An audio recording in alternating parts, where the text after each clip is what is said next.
Hello আর সবাইকে স্বাগত।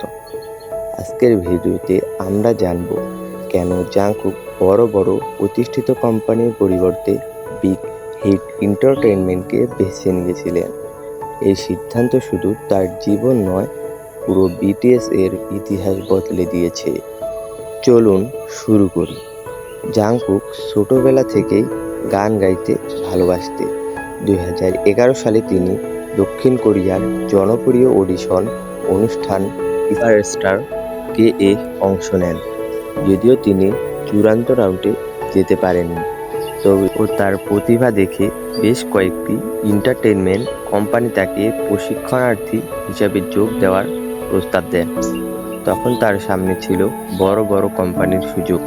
অনেকেই ভেবেছিলেন তিনি নিশ্চয়ই সেখানে যাবেন, কিন্তু জাংকুক ভিন্ন সিদ্ধান্ত নেন।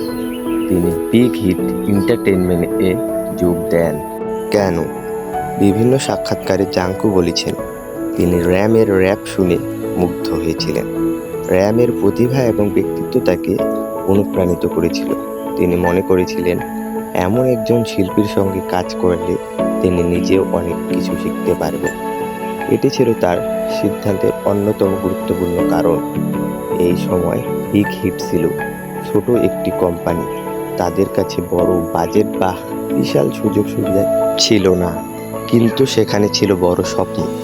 জাংকুক সেই স্বপ্নের অংশ হতে চেয়েছিলেন। এরপর শুরু হয় কঠোর ট্রেনিং। প্রতিদিন ঘন্টার পর ঘন্টা গান, নাচ এবং পারফরমেন্সের অনুশীলন চলত। সেই পরিশ্রমের ফলেই 2013 সালে বিটিএস প্রকাশ করে। শুরুর সময় বিটিএসকে অনেক কঠিন পরিস্থিতির সম্মুখীন হতে হয়েছিল। ছোট কোম্পানি হওয়ার প্রচারও ছিল সীমিত, তবুও তারা হাল ছাড়েনি। জাংকুক সহ 7 জন সদস্য একসঙ্গে পরিশ্রম চালিয়ে যান।